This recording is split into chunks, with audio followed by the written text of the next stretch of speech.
Hello, everybody. Welcome. I'm Yuval Levin of the American Enterprise Institute, and it is my pleasure to welcome you to this conversation about Matthew Continetti's important and excellent new book, The Right, the 100-Year War for American Conservatism. This book is both an intellectual and a political history of the American right over the past century. It takes up the ideas behind the right, the electoral coalition that has composed it, the ways that that coalition has sought power and used power in our politics, the way that it's thought about the country and its future. The book explores some important tensions between populism and conservatism, between libertarians and traditionalists, between pragmatists and purists. So it gives us a lot to talk about, and that is what we will be doing this morning. We'll do it through a conversation between the book's author, Matt Continetti, and you might say one of its subjects, former House Speaker Paul Ryan, a practitioner and a thinker about politics on the modern right. A word about each of them, as if they need it. Matt Continetti is a senior fellow here at AEI, where his work is focused on American politics and political thought and history. He's a prominent journalist and analyst and author. He was the founding editor of the Washington Free Beacon. He was, prior to that, the opinion editor of the Weekly Standard. He's also a contributing editor at National Review and a columnist for Commentary magazine. This is Matt's third book, and in one way or another, all of them have dealt with the evolution of the modern right. Paul Ryan is, of course, the former Speaker of the House of Representatives. He served in Congress for 20 years, from 1999 through 2019, representing the 1st District of Wisconsin. In that time, he rose very quickly to serve as chairman of the Budget Committee and then chairman of the Ways and Means Committee, and ultimately served as Speaker for about 3.5 years. I'm sure it felt like a lot longer, Paul. He's now, among other things, a non-resident fellow with us here at AEI, as well as serving on a number of boards, teaching at Notre Dame, and other important work. Our format will be straightforward and conversational. No formal remarks, no opening statements. We will discuss the book, its core ideas, put questions to Matt, and after some back and forth between Matt and Paul, which I will moderate, we'll open things up for questions. Questions from all of you in the room, and also questions from those of you who are watching live online. If you are watching us online, there are 2 ways that you can ask questions of Matt: by email, or if you must, on Twitter. But by email, you can send a question to John Roach. That's john.roach@aei.org. If you're on Twitter, you can use the hashtag AEITheRight. And with that, we can just jump in. Matt, first of all, congratulations on really an important and superb book. Maybe the way to get us started and help folks get a sense of the book is by telling us a little bit about why you wrote it and why you wrote it in the way that you did, why the book has the particular character and form that you've given it. Great. Thank you, Yuval. Thank you, Paul, for coming, and thank you all for attending. And thank you to AEI for providing me a home where I could write this book, which has been many years in the making. And finally, when Yuval came to me and said, you have to write the book, he was able to help me come to AEI where I could write it. So I think the book began in a few ways. First is that I have an unusual habit. I love reading old journalism. And when I started as a political writer in Washington 20 years ago, my hobby was reading through the archives of the magazine where I worked at the time, the Weekly Standard. And then moving from there to the archives of National Review, the American Spectator, Commentary magazine, all these little magazines on the American right. And from that, it was an education not only in the history of the right, but also a broader education in the history of American politics and culture, really for the last half century. So that's something I've been doing really in my spare time for 2 decades now. However, after 2012 in particular, I began a more intensive look and investigation into the history of the American right. Because the 2012 election, which you played a pretty big part in, you're familiar with, exemplified to me some of the emerging strains and tensions within the right, between the Republican Party establishment based in Washington and the grassroots conservatism throughout the country, between various factions within the conservative movement and the different ideas and principles they stood for. And also carrying through the 2012, it seemed to me that the populist moment, which I believe began the most recent populist moment anyway, which I believe began in the second Bush administration, around 2005, 2006, was only gaining steam. And so I wanted to investigate, why was this happening? What was driving this energy? And when Donald Trump came down that escalator in 2015, eventually won the Republican nomination and then the presidency the next year, I thought a history of the American right was all the more necessary to figure out how we reached this impasse. Another reason why I wrote the book that I should mention is I've been teaching this material in some form for over the years, and some of my students are here, and I'm happy to see that. And I found that there was no real one-volume textbook I could just hand a young person and say, well, this is the history. There are, of course, some great works. George Nash's book, The Conservative Intellectual Movement in America Since 1945, is the kind of the key text of my field. But that book really focuses heavily on the post-World War II conservative movement, and it kind of ends, its main body of the text anyway, ends around the late 1970s. And so I felt it was necessary to broaden the story and tell it in a narrative format, in a way that synthesizes both intellectual developments along with political developments. And so this way I could then just hand it to my student and say, forget about the class, just read this book, or preferably buy a couple copies for you and your family. Paul, maybe by way of offering some starting thoughts of your own about the book, maybe help us think about the question of the history of the right for conservatives. Why should conservatives care about the history of American conservatism? Well, will it save the country or not? I think we're coming to an inflection point like all great countries do. And I think if we lose the country to the left, then we lose what the country is all about. From me, it's a country, the Constitution, the Declaration, rooted in natural law. And the principles that flow from that should be carried through in our policies to make sure that our country realizes its true potential. And if we lose that, then we lose the left, and then we become like other countries, in other democracies. So I think it's extremely important, but we're not anywhere close to where we need to be as a movement to be able to realize these things. My background's more fiscal based, and I worry about inflection points in the future with the social contract and the dollar's reserve currency, and how much time do we have before we can really put in place some important reforms. But we have to win a lot of arguments in the country before we can do that. So why is it important? It's important so that we can make sure that the 21st century is a great American century, that democracy and self-determination and markets and the rest and human flourishing is advanced, which is what we work on here at AEI. I, too, want to thank AEI for giving me a home so that I could read your book.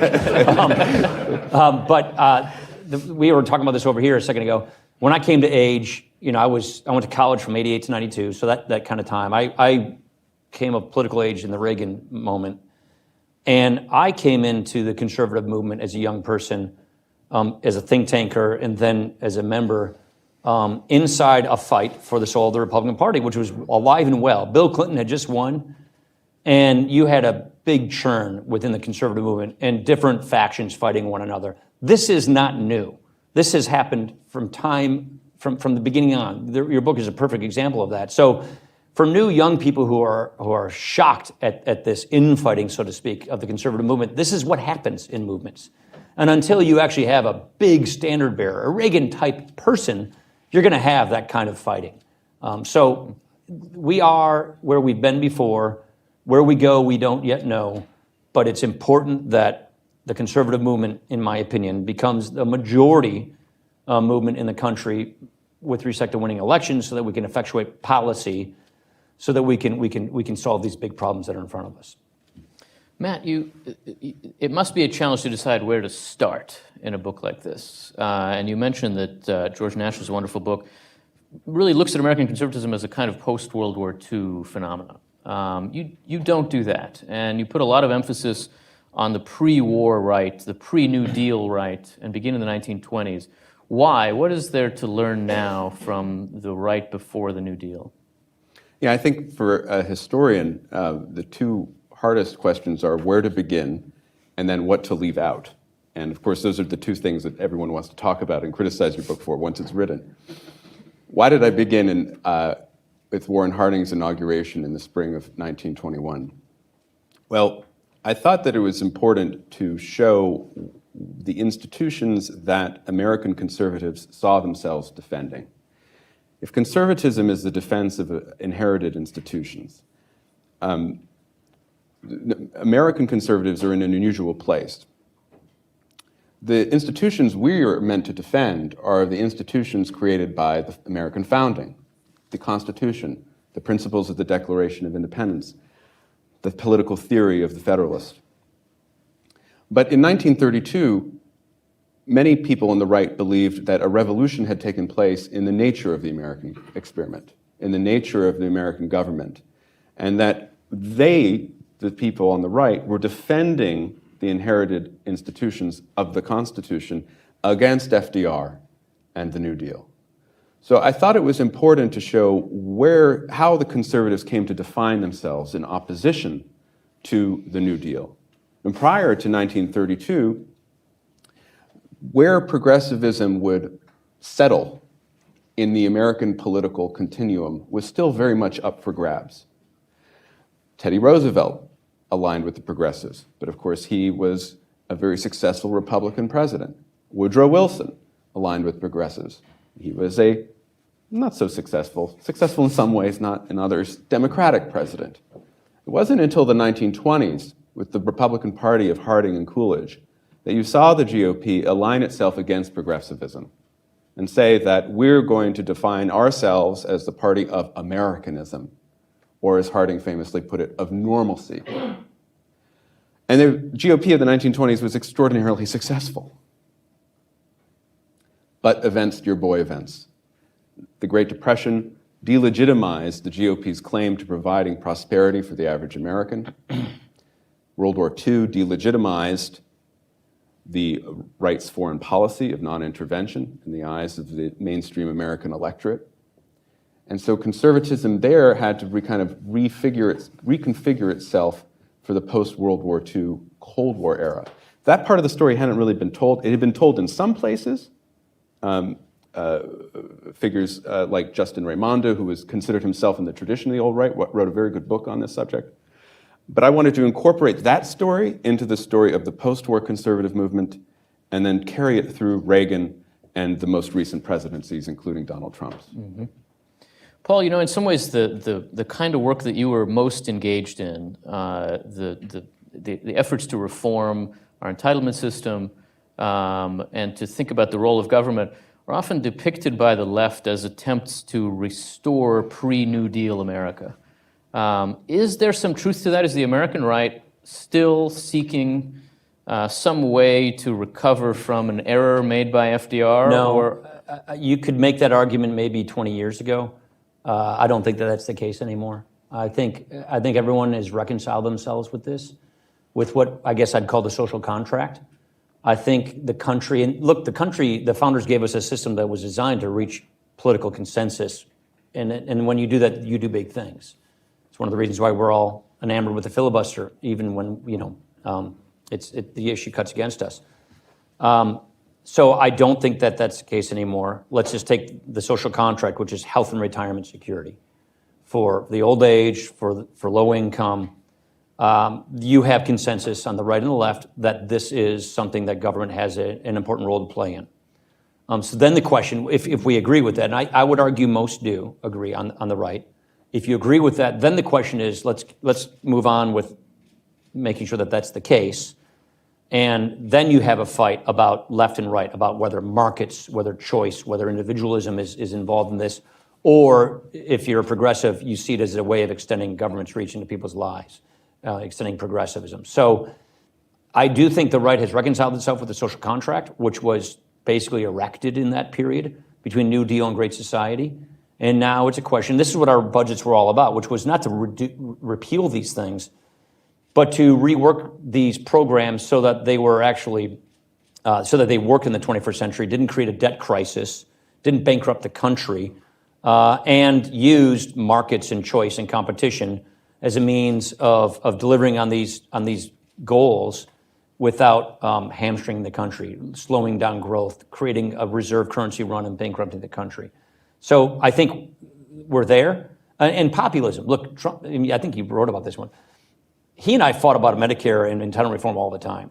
And it became clear to me that there was no way he wanted to embrace that. Other than making good on a promise on repeal and replace, which really, for me, was an entitlement reform episode. And we were one vote shy of getting that done in the Senate. It wasn't popular in his mind, and therefore it wasn't going to be pursued. That was always really frustrating to me. But that gives you an example of where the right is now, which is either we don't touch it or we reform it. But repealing it is not in the cards. So I think that answers your question. It's always a dilemma for the right in a variety of contexts, which left it's responding to. And so the right in America has always kind of felt on the defensive because, well, first it has to deal with the progressives. Then it has to deal with FDR. But then it has to deal with LBJ. Well, hold it. Now we're in the Obama era and we're dealing with that left. We're dealing with the great awakening as we meet here today, another left. And each time these lefts transform themselves and take on new guises, the right often has to do it as well. I was struck, whenever I teach the founding documents of National Review, when the magazine was launched in 1955, William F. Buckley Jr., who is in many ways the central protagonist of my story, says that, conservatives who are against the New Deal, and then in parentheses, and we're not sure if there can be any other kind, all align with National Review's principles. Now, for an American on the right today to read that, or to hear what Paul just said, and say, oh, well, clearly things have changed. Well, what has changed? Passage of time, and that small c conservative instinct of just, well, we don't want to rock the boat. But also the left has changed too. And the left has moved on into new territory. In many ways, we're not fighting over the New Deal as so much as the cultural agenda of the left, which really comes out, I think, of the anti-war and counterculture movements of the late 1960s and has ebbed, waxed and waned over the ensuing decades. I want to pick up on what you said about Bill Buckley being the central character in the book. That certainly seems to me to be the case in reading the book. Your publisher put Ronald Reagan on the cover. You can see why. I think if it were up to you, you would have put Bill Buckley on the cover. What was William F. Buckley doing? What was his purpose? What was the movement he had in mind to create? If you think about National Review and the rest of the massive Buckley project starting in the 1950s, what was his ambition? I think his ambition, as he put it at that young age, when he comes out on the scene in 1951 with God and Man at Yale, he's about 26 years old. His ambition was, and he said this to Mike Wallace in an early interview, he said, I'm a counter-revolutionary. And the revolution he wanted to overturn was FDR's revolution, the revolution of 1932, the change in the nature of the American social contract that the New Deal launched. So how did he go about doing this? Well, there are many different avenues he pursued. The first was institution building. So in addition to National Review, he was also responsible for the creation of, or played a part in the creation of the Intercollegiate Studies Institute, ISI, its college arm, the Collegiate Network, the Young American for Freedom, all of which still continue to this day. He also launched magazines quarterly, the Human Life Review, which existed for many decades as a place for pro-life intellectual work. He did it in terms of trying to build up a counter-establishment, to recruit people who would inhabit these institutions, who would make conservative arguments, but who would be treated seriously by everyday Americans watching, the 4 channels that they had access to in the mid-1960s, right? And he also wanted to build fences around conservatism. The big problem of the American right in the aftermath of World War II, in the post-McCarthy period, so the mid-1950s carrying through the early 1960s, mid-1960s, was that it was considered a fringe ideology. America was thought to be a liberal country, if not necessarily a capital P progressive one, but a liberal country. the Constitution and the Bill of Rights a liberal document. And these conservatives who, after all, Buckley was a harsh critic of the popular Republican president, Dwight Eisenhower, right? These conservatives just seemed a little bit odd, right? The intellectual tides were all in the area of government expansion and regulation. Figures like Friedrich Hayek, Ludwig von Mises, Milton Friedman, fringe in the 1950s and 60s. Buckley was very concerned in making conservatism respectable. And so he began drawing fences around his version of American conservatism, going after anti-Semitism, going after conspiracy theories, saying that Ayn Rand couldn't be part of his movement because of her atheism, saying that the libertarian Austrian economist Murray Rothbard couldn't be part of his movement because he was an anarcho-capitalist, right? He would privatize everything, get rid of the state totally. National security also played a big part in this. Buckley's conservatism was one of engaged nationalism. America should be strong, America should be powerful and defend itself, but it also had to be engaged in the world to roll back the Soviet Union. And that meant a large military establishment, a standing army. That meant forward defense and forward deployment of our troops. It meant alliances like NATO. It meant interventions like Vietnam, all of which the earlier right would have been extremely skeptical, if not outright opposed to. So this was the version of American conservatism that Bill Buckley created. The last part of his legacy was political. Working within the Republican Party, the traditional vehicle of American conservatism, to turn it away from the moderate republicanism of Dwight Eisenhower. Yeah, the so-called Me Tooers, totally. Right? And toward conservatism. And so he played a big role in the early draft Goldwater campaigns that culminated in 1964 in Barry Goldwater's nomination, Mr. Conservative's nomination for president on the Republican ticket. Ironically, then the Goldwater campaign, which was managed by one of the most prominent presidents of this institution, locked Buckley out of the campaign. So he was afraid Goldwater would be associated with National Review and Bill Buckley. But that kind of political energy also expressed itself in his early friendship with Ronald Reagan. And even, got to the point later in his life where he was willing to intervene, Buckley that is, in Democratic primaries, or support Democratic candidates, including one Joe Lieberman for Senate in Connecticut, in order to get rid of Me Tooer, the original Me Tooers. A little whiter. Republicans, Yeah, I came of age at the tail end of this. So I studied the Austrians in college and Friedman, and grew up reading Bob Bartley's pages. And I had a conservative econ prof who gave me his issue of National Review. I didn't know what it was. I never knew it existed. It was in the late '80s in college. He said, "I think you should take this, and and I'll just give you my copy when I'm done with it every week." And then I just consumed it and really took to the National Review. And so if you were a young budding conservative in the late '80s, early '90s, this is the path you took, and this is the movement you came into. And so we have different movements like this in different times when people are coming of age in the conservative movement. And I think Buckley, of all people, pretty much dominated it for about 2 or 3 decades.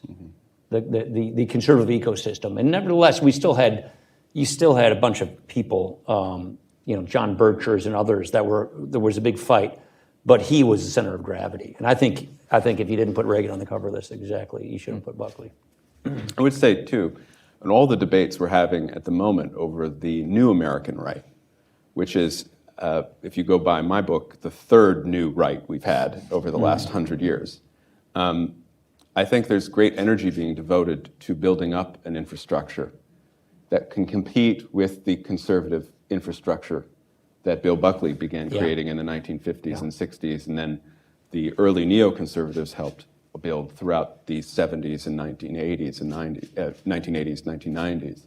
So that had been missing for this new right for many years. But now in the final years of the Trump presidency and in the years subsequent to that, I think they are building their own infrastructure. And it just shows you, you'll appreciate this point, Yuval, the importance of institutions. Right? Because without these institutions, without these spaces for work and for organization, it's just people writing in their basements. Yeah. You know? So Buckley created this kind of conservative mainstream through all these institutions. In a way, it was built around ideas that would have been very controversial in the old right, but presented itself as a consensus, as a mainstream of the right. Within that mainstream, within those institutions, there was also a dividing line between traditionalists and libertarians, between freedom and tradition. And that dividing line came to kind of define the internal debates of the Buckleyite conservative movement. And over time, the attempt to overcome those divisions became known as fusionism. The sort of defining project of the Buckley right, at least in the 1960s, beginning in the 1960s. Tell us a little bit about what fusionism was, what it was meant to be, what it wasn't. Did it make sense as a way to try to solve the problem that Buckley confronted within his own camp? Mm-hmm. I think one of the underappreciated figures in the history of the American right was a man named Frank Meyer. He was an ex-communist who converted to the right through his reading of The Road to Serfdom. He became a contributor to many of the right-leaning journals, like the Freeman and like the American Mercury. And then he became associated with National Review, eventually a senior editor at National Review and the Books and Arts editor. And Frank Meyer, he had been trained in communist dialectic and polemic. And he thought very dogmatically. This is what conservatism is, and so these are the parameters in which we're going to operate as American conservatives. Buckley used to call him air traffic control, because he was making sure all the planes were going in the right direction and landing and taking off on time. So in the 1960s, Meyer, who again has a libertarian strain to him because of his love and appreciation of Hayek, actually begins disputes with other libertarians on the right over the nature of the American defense establishment, whether a standing army, weapons programs, and what the right desire or what the conservatives desired, a policy of rollback of communism, including military intervention, was necessary. The libertarians, of course, the Randolph Bourne quote that everybody knows, war is the health of the state. So libertarians are non-interventionists because war will grow the state and reduce individual freedom. So it's in the course of a debate with libertarians that Meyer says, look, I'm going to describe to you what American conservatism is.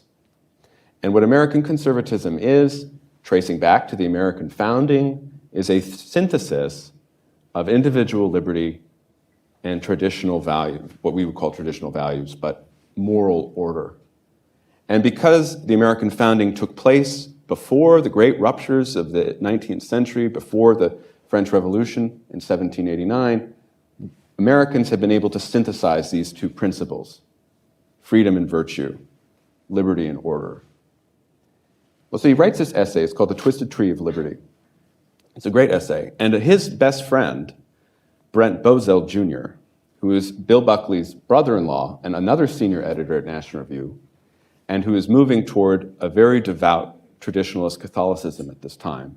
He was a convert to Catholicism and became more and more devout as the years went on. He read Frank's essay and said, oh, this is ridiculous. Freedom is not the end of politics, virtue is. What you're trying to do, Frank, is some type of fusion. And so fusionism is one of those words that begins as an insult but ends up being appropriated by its intended targets. Yeah, or neoconservatism. And this is where the debate begins really within the American right. Can you unify individual liberty and traditional morality? And the Buckleyites, the people associated with National Review, said you could. Even if it didn't necessarily work out in theory, it was revealed in practice. It was revealed in the lives of many American conservatives themselves that these two things can coexist even if it doesn't quite work in theory. And by the way, as conservatives, we shouldn't worry about whether it works in theory or not. We should only be concerned about whether it works in practice. But that wasn't enough for Bozell on the more religious right, and he eventually broke off from Buckley's American Conservatism. And it wasn't enough for libertarians like Murray Rothbard, who continued to critique Buckley's conservatism as too statist because of its belief that you needed a powerful military and engagement with the world in order to defeat communism. So I see a lot of debates today about the future of fusionism. I continue to think that, yes, it doesn't always work in theory. In fact, the closer you look, it might break down, but it does still work in practice. Absolutely. When you look at how people on the right, in the main, actually live their lives. Let me put it this way. For people who aren't used to the term fusionism, the Reagan coalition is a good example of it. But when you go to effectuating policy, meaning going into politics, absolutely fusionism works. So try working in Congress and building a coalition, a working majority in Congress. It requires fusionism to come together. And members of Congress, people who are up on the ballot running for election, accept this. They know that in a big, diverse country, to have a working majority, they have to coexist in a coalition of people who come from different regions, different backgrounds, different philosophies, inside the tent of the conservative movement, or for the Democrats' sake, the progressives, where you had to fuse these things together. So it's just fusionism is absolutely essential to have practical working majorities to pass laws. And so in the think tank, it's harder to justify, it's harder to rationalize, it's harder to stitch it together. But when you're actually affecting politics, when you're actually practicing politics, it becomes essential. So the coalition that began to be built around this notion took shape through the 1960s. And in the 70s, when the United States experienced what we'd have to say is an extremely difficult decade in a lot of ways, the story you tell in this book is a story of extraordinary vibrancy. I think I would say, stepping back from the book, the 1970s seemed like the most important decade of the 10 decades that you describe in the development of the right. What happened to the right in the 70s? How was it different coming out of the 1970s than going into them, and why? I think the simplest answer to that question, Yuval, is that new groups came to become associated with the right and with the American conservative movement during the 1970s. And a lot of that played out as a result of the overreach of liberalism and the radical left during the Vietnam era, during the student rebellion, during the social turbulence of the late 1960s, early 1970s. People who would not have identified as being on the right ended up coming into an alliance with the American conservatives. And so it became a question of how American conservatism would deal with these new entrants. And I'll give you two examples. The first are what Bill Gavin, who was a speechwriter for Richard Nixon and a very good writer, called street corner conservatives. These were conservatives who were not familiar with Hayek, who were not familiar with Russell Kirk, the great traditionalist author. But they, in fact, often were Democrats, right? They were part of FDR's majority coalition.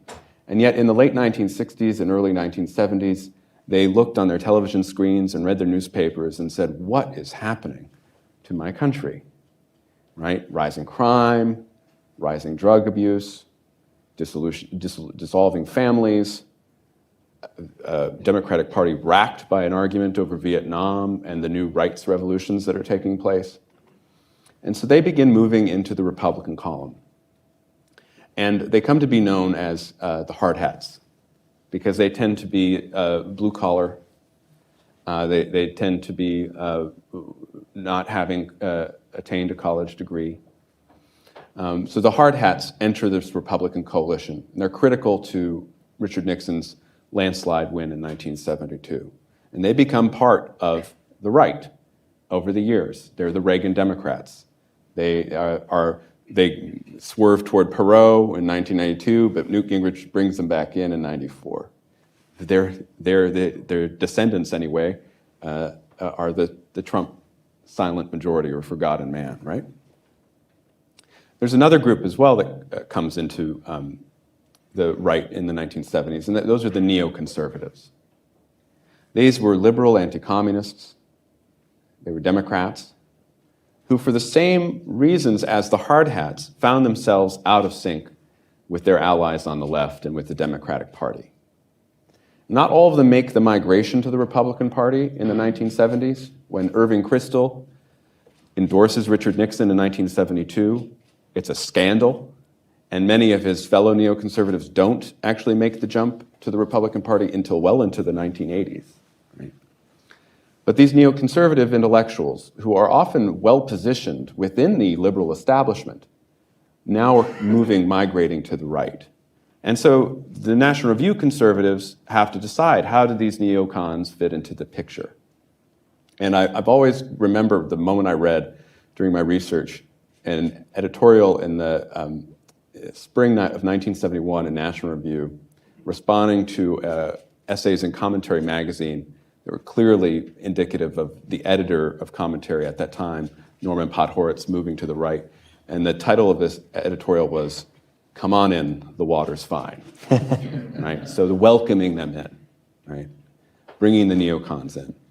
And then finally, the last group that enters the picture of the American right in the 1970s is the religious right. So the religious right had been dormant in many ways, at least at the national political level, since the Scopes trial, since the beginning of my story.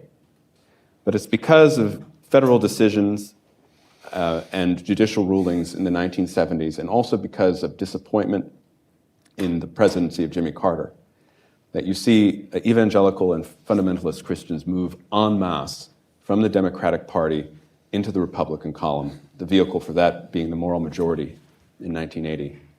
And so the American right looks very different once you have the Reagan Revolution, because not only does it have the Buckleyites, but it now has the hard hats, it now has the neoconservatives, and it now has the religious right as well. I would add one thing. There was inside the party, this is when I came of age, was the supply side movement, which really reinvigorated economics within the conservative movement, from green eye shade austerity economics, pain and suffering, to hope, growth, opportunity. And so Bob Mundell and Art Laffer and Jude Winniski and Bob Bartley and the crowd at the Wall Street Journal editorial pages, they really reinvigorated. And Reagan was not a supply sider when he was governor. He became a convert to it with Jack Kemp and Art Laffer and some Californians. But that's what got people. I came in the supply side crowd. That was my entrance into the movement. But that really reinvigorated an economic message that unified people. And so that was a key stitching that stitched this coalition together. What did the supply siders say to the party and the country? Well, it was frankly, there was a big fight with the monetarists, which was the Chicago guys, which was Uncle Milty on the 3% rule, which was people like Bob Mundell, who was also a Chicago guy. There was a bit of fight inside Chicago, the University of Chicago, and the conservative movement, which was sound money, because Nixon took us off the gold standard. And you had a big monetary policy fight, which we never really had before during the gold standard. So you had supply siders bringing answers to the problem of inflation, bringing answers to tax reform, to achieve economic growth, and to really show how you could have growth and opportunity, and to bring an agenda, which Bill Steiger, an old Wisconsin guy, and Jack Kemp, in 1978 and then in 1981, 82, passed Kemp-Roth tax cuts after having passed the Steiger cap gains tax cuts. And they showed what real growth looks like. They basically proved supply-side economics. Actually, Jack Kennedy's got it started because of 92% top marginal tax rates in his day. But they proved the ideas. This is one of the things we did with tax reform, which is we wanted to have fresh evidence of our ideas, because we were all coasting on the fumes of the Reagan Revolution and the Reagan movements and the Kemp-Roth tax cuts, which was achieving higher income mobility, lower wage workers were getting faster wage growth, opportunity was occurring because of supply-side economics. We were running on 20-year-old evidence. So we actually put it back in place in 15 and actually got fresh evidence that, yes, it does actually work. COVID clearly threw a curveball. But I would say that the supply side movement was a debate within the establishment of the Republican Party, of the conservative movement, where the supply siders prevailed, passed their ideas, and that really helped stitch this fusion coalition together, in my opinion. So all these threads, these strands of the 70s, which when you look at them in the way that you describe them, are a strange combination of ideas and a peculiar evolution for the right, really are brought together ultimately by Ronald Reagan. The striking thing about your book, Matt, is that it doesn't really culminate in Reagan. A lot of histories of the right sort of build up to Ronald Reagan and then down from Ronald Reagan, and we say, look how far we've come down. That's not the argument you make, and in a way, the book struggles with something that every book about the right in the last 50 years has had to struggle with, which is how do you explain Ronald Reagan? Who was this person, and what really did he do? Well, he drove his biographer, Edmund Morris, crazy. Literally so I don't crazy. think I'm going to be able to The book explain is an it. example of what it means to be driven crazy by your If subject. you're familiar with the book Dutch, with Edmund Morris, the biographer, the great biographer of Teddy Roosevelt, is commissioned by Reagan himself to write Reagan's biography. And actually Morris, a wonderful book. Yeah, parts of it are, it depends where you open it up. They can be Yeah, excellent. exactly. But there are other parts where Morris found that he had no idea what was going on behind that smile. And so he had to create himself as a fictional character in Ronald Reagan's biography in order to try to bring out this person. I don't think anyone penetrated that smile. Yeah. People like to say Nancy Reagan did, but I'm actually not so sure about that either. Yeah. I think that Ronald Reagan was absolutely self-contained. And it's very unusual for someone like that. He was always on stage. But he had other qualities as well, which I think make him important and consequential. One was that his beliefs were very consistent over the decades. Reagan shows up in my story in 1947. He's testifying to HUAC in his capacity as president of the Screen Actors Guild. And Hedda Hopper, who is a Hollywood gossip columnist, she interviews him about Ron and what he thinks. And what he's talking about freedom and democracy and American exceptionalism in 1947 is almost word for word what he says in his farewell address to the nation in January of 1989. Very little in his basic belief system changes. I think part of that has to do, just briefly, with the fact that he was very old. He's very old. He was born in 1911. He doesn't become a Republican until he's 51 years old. Right? He votes for FDR 4 times. But he had in his head a picture of what America was like before the New Deal. For again, it's about the practice rather than the theory. For him, Dixon, Illinois was America as it should be. And that life he lived by the Rock River was how Americans should live. Everything there. And that was it. That was in his bones. A few other things. He was always very much oriented toward the future, and I think this is something he picked up from FDR. If you look at FDR speeches and then you look at Reagan's speeches, including Reagan's famous address in support of Barry Goldwater in the last week of the campaign in 1964, Time for Choosing, Reagan is picking up FDR's tics, rendezvous with destiny. You and I. FDR loved that on radio. You and I. And Reagan does the same thing. It's you and me. We're talking. We're having a conversation. And that kind of orientation stand out in the kind of the pantheon of the American right. You know, a person who I really enjoyed learning about and writing about in my history is Senator Robert Taft, who was Mr. Republican, right? Representative of that pre-World War II right, opposed American entry into the North Atlantic Treaty Organization after the war. But, you know, Robert Taft, who ran unsuccessfully for the Republican nomination several times, would be the first to tell you that he was not the most charismatic person around. And conservatives do have this tendency to kind of be, you know, dour, and kind of very pessimistic, and kind of, gosh, the world is going to hell in a handbasket, you know?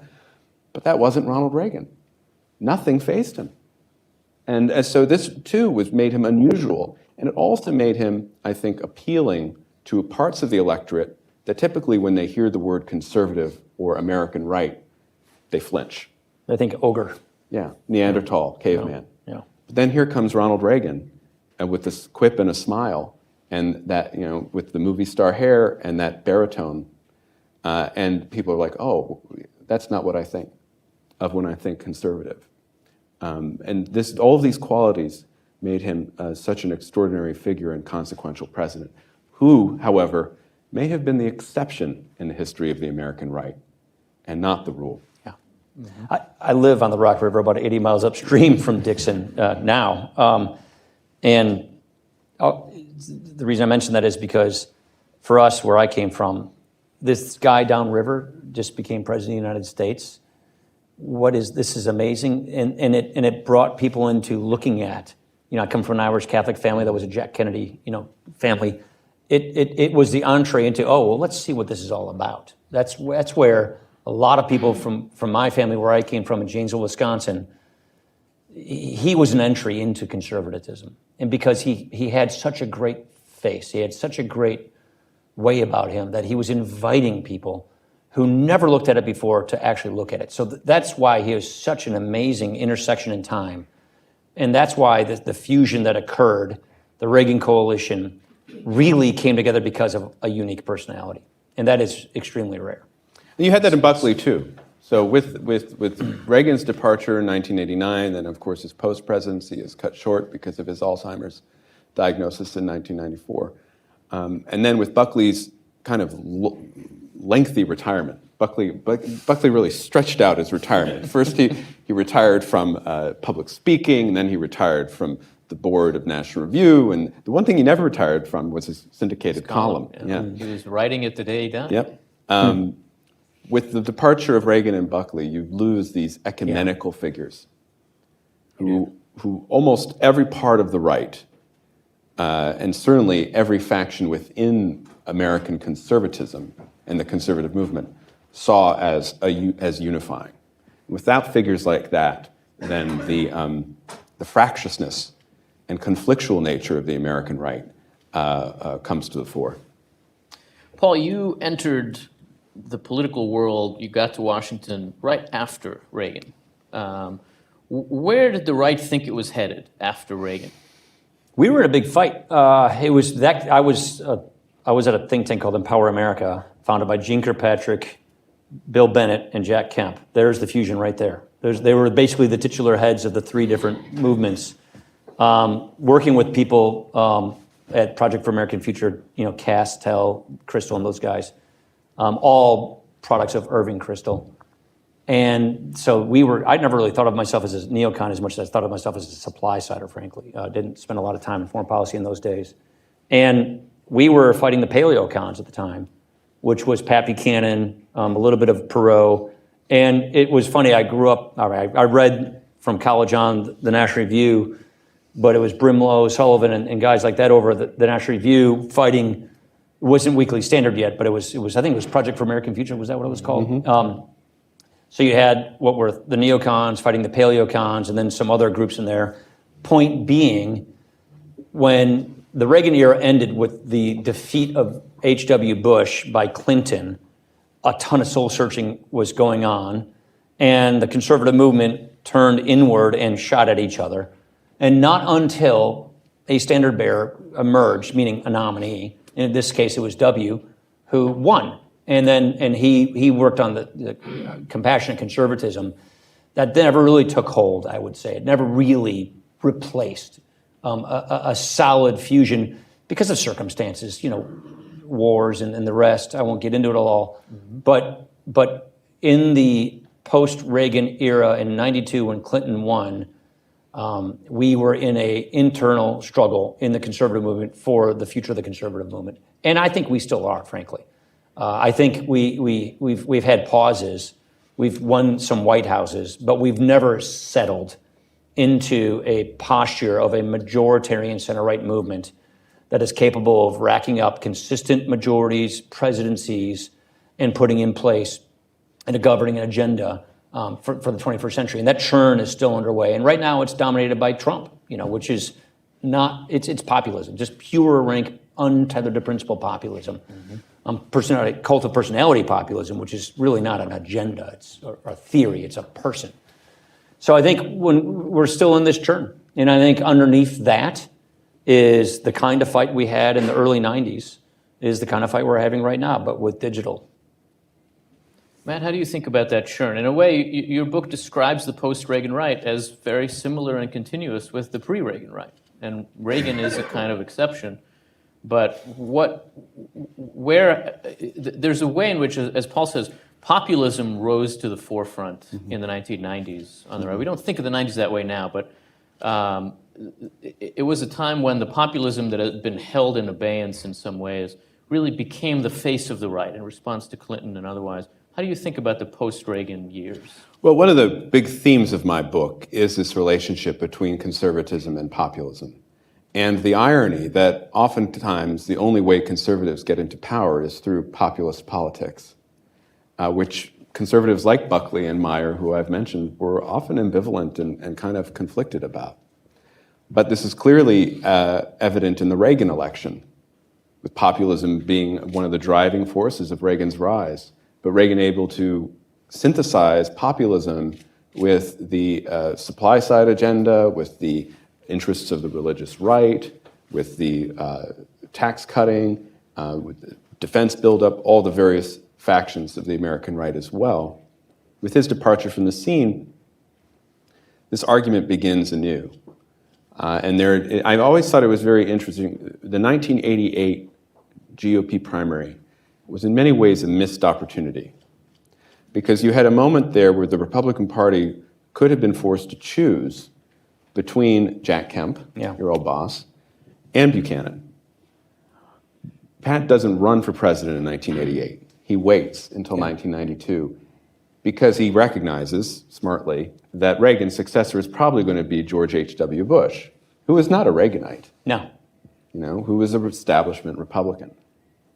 And so then we get the fight between the establishment Republicanism represented by Bush and Buchanan in 1992, representing the populist wing, representing the resurgence of the old right in its attitudes toward war, in its attitudes toward immigration, and then really beginning in Buchanan's 96 campaign, picking up the trade issue as well, becoming more protectionist. So that debate is had, but Buchanan never is successful. And in 2000, of course, he leaves the Republican Party, and he runs for president on the reform ticket, where one of his rivals is a businessman named Donald Trump. And I think Buchanan is the first to recognize the irony that 16 years later, Trump would ascend to the presidency on many of the ideas that he was lambasting Buchanan about just in the 2000 cycle. So at the moment, I do think the argument has been settled in the favor of the forces of populism. And the conservative governing class that came to power with Ronald Reagan, lasted through the first George Bush, was kind of moved up to Capitol Hill during the Republican Revolution in Newt Gingrich, That's right. and then came back down Pennsylvania Avenue with George W. Bush. That conservative governing class, which existed for really about 30 years, has been displaced. Yeah, what I saw, I look at my time in Congress as sort of two periods. When we had the majority and then lost it,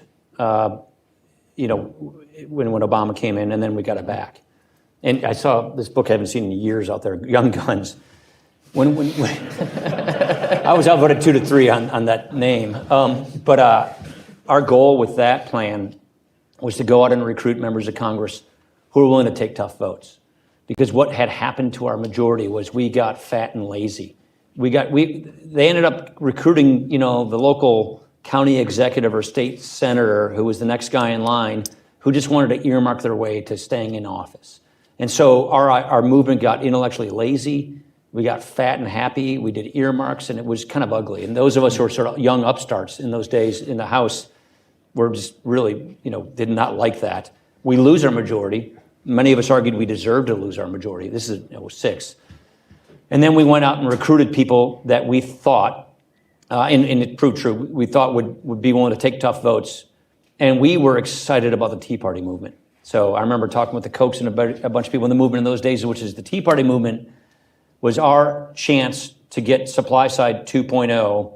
And 1.0 was agnostic on debt deficit side of government. 2.0 is not. So supply side 2.0 was pro-growth economics, limited government, get the debt and entitlements under control, and a robust foreign policy. And on the issues of trade and immigration, there was a fight, but we sort of pushed that to the side. Mm-hmm. And then we really tapped the Tea Party movement. We got the majority back. But it was in divided government, so we really couldn't effectuate much. In retrospect, Paul, is that what the Tea Party movement really was? In the beginning it was, but there was a bit of a fight. And this is back to the old neocon supply side versus the paleocons. That's what we called it back in those days. Trade and immigration versus the other issues. And in hindsight, this is just me looking back, we didn't understand, I think, and this is where I think we made some mistakes. We didn't understand the potency of those issues, the power of those issues, and where, Jeff Bell wrote a really good book about populism and elitism back in the 80s, where you could see signs of this, where I think the establishment Republicans, people like me included, missed was just the effects of issues like trade and immigration on the forgotten man, and how that really played into not just policy, but people's thinking and perception. And we were more focused on just the Tea Party movement, relimiting government, kind of a libertarian supply side feel of it. All of us more or less agreeing on strong national defense. So the isolationism hadn't crept in yet like it is now at that time. And what ended up happening was, I think the trade and immigration issue sort of overtook the movement. And the Tea Party morphed into something like what it is today. And so there was a moment in time where we really thought we had a shot. When we did get, finally, our majorities and the Republican, which we lost in 12, people freaked out after we lost in 12. I was on the ticket. It wasn't fun losing in 12. But when we lost in 12, I think people really kind of freaked out. And then what happened from my perspective was, enough having these nice guys on the ticket.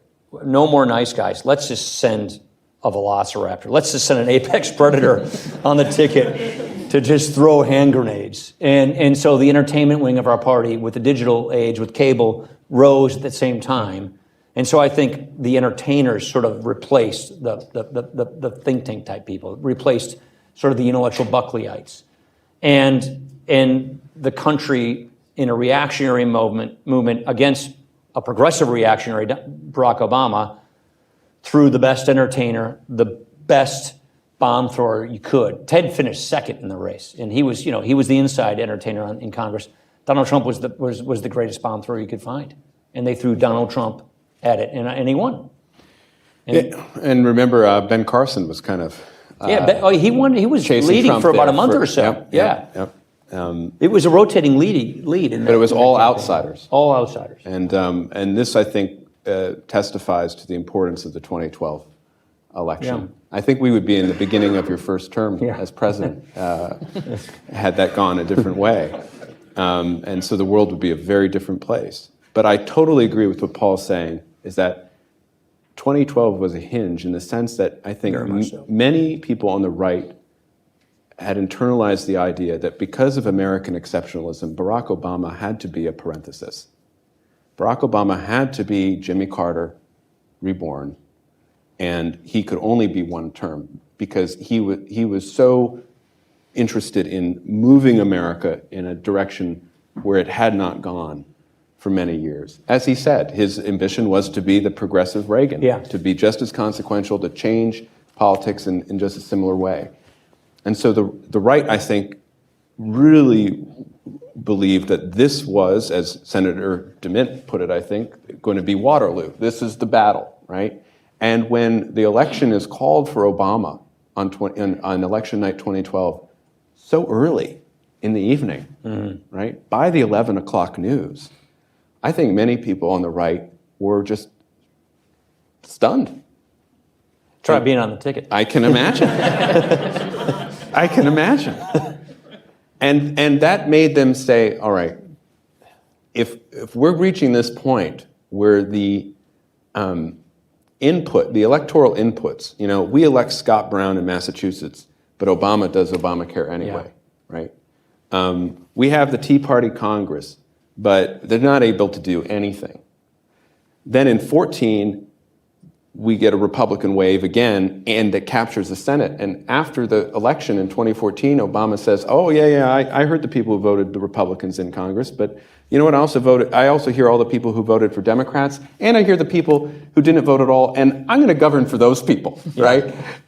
It's infuriating. Yeah. The election should matter, and yet they didn't. And so I think that drove a lot of people on the right to say, we need an outsider. That's right. We need an external force to come in and shake up the system. And that's the only way that we're going to be able to achieve any of our goals. And they got it. Well, I do want to open things up for questions, so please think of your questions. But one follow-up on this, Matt. You mentioned three issues: immigration, war, trade. Those were the issues where things really broke open after that moment when, as you say, some voters on the right thought this isn't working. Why was it those issues? And does that mean really that the seeming consensus on those in the Bush years was an illusion? Yeah. That the right was wrong about what its voters actually wanted and were voting for? Oh, I mean, if it was an illusion, it should have been apparent even at the time. As a reporter, I was covering the immigration debates during George W.'s second term. And I worked for a magazine where the editors were very supportive of a comprehensive immigration reform that would have included an amnesty for illegal immigrants. But my reporting was saying there was no way that was going to happen, because even if it passed the Senate, the Republicans in the House would not allow it, because they were hearing from their constituents. And that's when you begin to see a real break between the grassroots right and the conservative and Republican establishment here in Washington over the issue of immigration. The war is a little bit more complicated, because for a while, Republican voters really stood behind their Republican president, who had launched the wars in Afghanistan and Iraq. But beginning in 2007, with the rise of Ron Paul and the Liberty Movement, you see there too that there is discontent on the right with the George W. Bush foreign policy. Now, protectionism is a little bit more complicated. I think what Trump did in coming out against the Trans-Pacific Partnership, or TPP, as he always said throughout the campaign, was basically provide a concrete symbol for the deaths of despair that were ravaging America, for the opioid crisis, for the rise in alcoholism, for this hollowing out of the Rust Belt, unimaginable social crisis. He said it's the deindustrialization, it's China's entry into the World Trade Organization and the China shock. That's what's giving you this. Whether that's true, I believe, is an empirical question that is very complicated. Right. But politically, it's brilliant. And this speaks to his shrewdness. He did a similar thing with immigration. Immigration, complicated issue. Clearly, illegal immigration is something Republicans, conservatives oppose. But what happened with the rise of ISIS in the JV team in the second half of Obama's second term, after the shootings in San Bernardino, Trump proposes the Muslim ban. And he is able to take immigration and combine it with national security. And all of a sudden, we need to close the borders, not just to prevent people from coming in who might be searching for jobs, but we need to make America safe, and that's why we need to do it. You see how he's able to thread these issues together in 2016, which just as a postscript, I would say, it's something he was not able to do in 2020. Let's open things up for questions. I would only ask that you do ask a question rather than make a statement. Or phrase your statement in the form of a question. Yes, as close as you can come to an interrogative. And also, please wait for a microphone and tell us who you are when we call on you for a question. Let's start there in the back. Hi, I'm Eliza Astro. I work at Third Way. So one reason that we're having all of these discussions about the new right is because it's become apparent that a lot of sort of the tenets of small government conservatism are not that popular with voters, like, repealing Social Security and Medicare, rolling back the ACA, are politically toxic now. So what does that mean for the future of the American right and for small government conservatism? I'll let you take it. Well, I'm working on a big book project here on answering that question at AEI, and there are about 18 of us working on this project. I think you have to reconcile our life with these programs. Like we said, the New Deal, these are settled issues. I would argue consensus, health and retirement security. Then the question is, how do you go about achieving those in the best possible way to maximize upward mobility, economic growth, limited government, in your economy?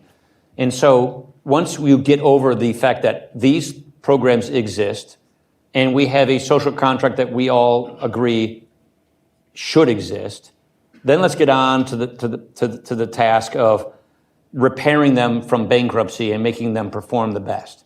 Where you then go into the issue is the left wants government to run it all. They want no private sector. They want command of resources, means of production. They want to use it as an extension of their ideology. We want to use the power of markets and choice and competition and to deliver these services that we all as a country have reached consensus on. That may sound like Me Tooism. It's just radical pragmatism. We are where we are. We do agree that these things are here and should stay. And so let's get on with the business of actually performing these tasks the right way so that we don't lose our reserve currency, so that we don't have a debt crisis. Because if that happens, imagine what happens to the social contract and the chaos and the polarization in the country. If we go down the path in 10, 20 years, we lose reserve currency, boomers are retiring, these things explode, and then you have a total debt crisis where you're doing real-time surgery, taking benefits away from people in real life, real time. That's what would happen if we basically do nothing. So I think conservatives, conserving these things, you have to step ahead of this thing, but you have to win the arguments, you have to win majorities, and you have to have a president willing to stick his or her neck out to get this done. I think that's the key task of the conservative movement for the moment right now. You just go to Right here, please. Hi, I'm Peter Murphy with Invest in Education. I think, Matt, you made a passing reference to the Iraq war. Does your book, or could you address now, where the Republican voters soured on that conflict? Now, I asked that because I thought a very powerful moment in the 2016 campaign was when Donald Trump really had a moment in one of the debates early on where he just eviscerated that in a very passionate way. I thought it was a cheap shot, but I think his history or post-history was actually pretty spot on, and I thought that would really resonate. And I wonder if you could identify, or Paul, when you felt that that was really soured upon by Republican voters.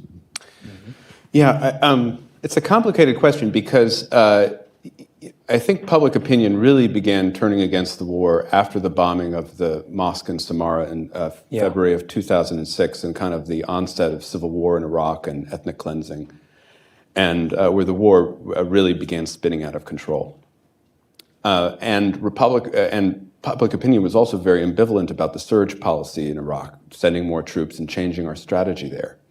And yet McCain and Romney engaged in a mini debate over the surge in the run-up to the primaries in 2008. And it's a debate that McCain, the strong supporter of the surge, won. So even then, with the McCain candidacy, we could still see that winning in Iraq or achieving stability there that would allow us to exit most of our forces from the country was still powerful among Republicans. However, I think what was going on when Trump attacked Jeb Bush over the war, when he said that W had lied us into war, Iraq was part of it, but it was also much more. It was more about ending the Bush era, turning the page on the Bush era. So you think about the condition of America in 2016, 2015, clearly we're ending a very polarizing two-term presidency in Barack Obama. The situation overseas at that point, the situation domestically is not good. And yet who do the two parties offer Jeb Bush and Hillary Clinton. So another scion of the Bush dynasty, and you can't get more establishment than Hillary Clinton on the left, right?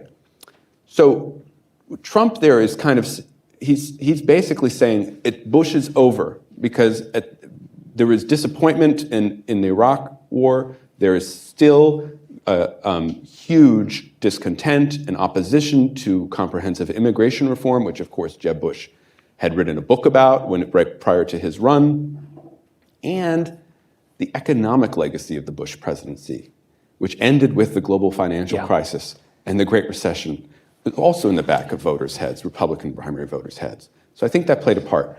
I will also say that the important moment is not Trump's victory in the Republican primary. Donald Trump won about 45% of the total vote in the Republican primaries and caucuses in 2016. Had he lost the general election, I think the anti-Trump forces would still have be in a very good position. And that debate, which is a debate that goes on between populism and conservatism for 100 years, as I outline in my book, would be more evenly matched. The decisive moment was Trump winning the presidency, and winning it on kind of a fluke. About 30,000 votes, I think, in 3 states gives an electoral college victory, a substantial electoral college victory. Once you become president, you are the most famous person in the world. You're the most important person in the world, maybe next to the Fed chair, but one or the other. But you're definitely the most important person in your party. You define the alternatives, you set the agenda, and you set an example. And so it's not Donald Trump winning the nomination that is of such consequence. It's him winning the presidency and being president for 4 years that transforms the Republican Party, transforms the conservative movement. So our time is drawing to a close. There's much more to be said. I wonder if we can end with each of you thinking a little bit about the future of the right. This book ends at the end of the Trump era, maybe the end of the Trump era. It ends now. We'll see where we are.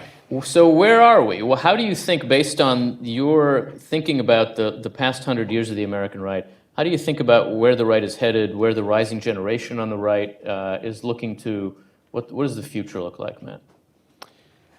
Well, I would say this, that it's very important that American conservatism remember that it's American. And that what makes American conservatism distinct is its reference to the American founding and to the American political institutions and American political tradition, which has always made great space for liberty and freedom, right? And I worry sometimes that the right today is being drawn to models found in continental Europe, which is a different right. That's right. It's not an American right.